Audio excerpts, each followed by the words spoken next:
In section 5.1, we want to look at being able to solve systems of equations by graphing. What is a system of equations? A system of linear equations is a set of two or more linear equations that have the same variables. Right? So x plus y equals 7 and 2x minus 3y equals negative 11 is an example of a system of linear equations.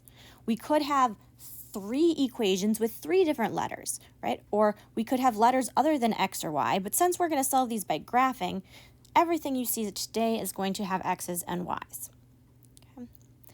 A solution of a system of linear equations is an ordered pair, right? An ordered pair is a point, x comma y, that is a solution of each equation in the system. So how do I know if it's a solution of the equations in the system? Well, the two equations in our example are graphed right here on my graph. The point that they intersect is the point that's on both lines, right? That means it should make both equations true. How could we prove that? Right? Well, that looks like the point 2, 5. Right? The point where x is 2 and y is 5. If I go to each equation and check or show for x plus y equals 7 that if x was 2 and y was 5, that would be a true equation, right? Remember, when we check things in equations, we don't move things from side to side. We just get the answer to one side and make sure it's the same answer on the other side. So what is 2 plus 5, right? So I keep those two sides separate, right? And I see that I end up with 7 equals 7, which is a true statement. To make sure it's on both lines, right? Doing that only showed me that it was on my first line, the point 25. I need to check both equations to make sure it's on both lines. So in the equation 2x minus 3y equals negative 11, is the point 25 on that equation? Well, if I put 2 in for x, that would be 2 times 2 minus, I'm putting in 5 for y. 3 times 5 equals negative 11. And I want to know, is that true? Well, 4 minus 15.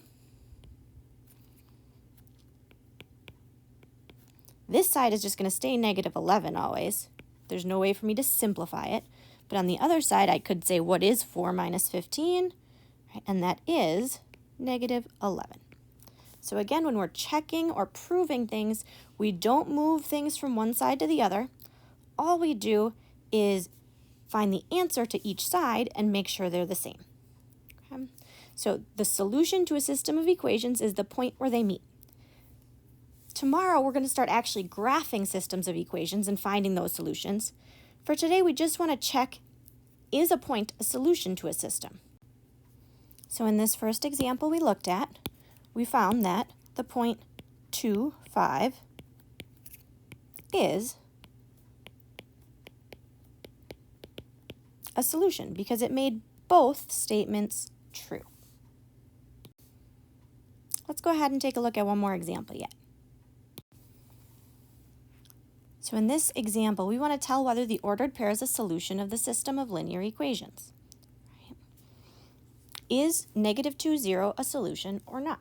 Well, if it's a solution, that means if I plug negative 2 in for x and 0 in for y, it would make both statements true. So the first one, y equals negative 2x minus 4. Right? I need to put 0 in for y and negative 2 in for x. 0 equals negative 2 times negative 2 minus 4.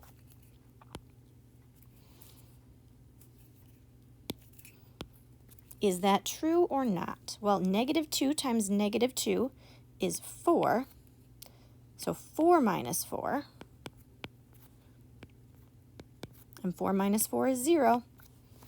That just tells me that the point negative 2, 0 is on our first line. Is it also on the second line? Because remember, it has to be on both lines in order to be a solution. So the second line was y equals x plus 4.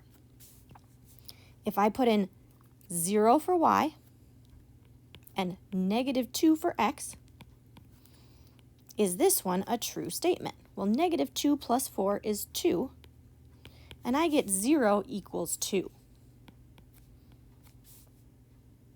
So that is not true. Since that is not true, it means the point -2, 0 is not on our second line. If it's only on one of the two lines, -2, 0 is not a solution to our system. Right? Again, in order to be a solution, it has to make both equations true. So it's your turn to try the same thing for a few practice problems.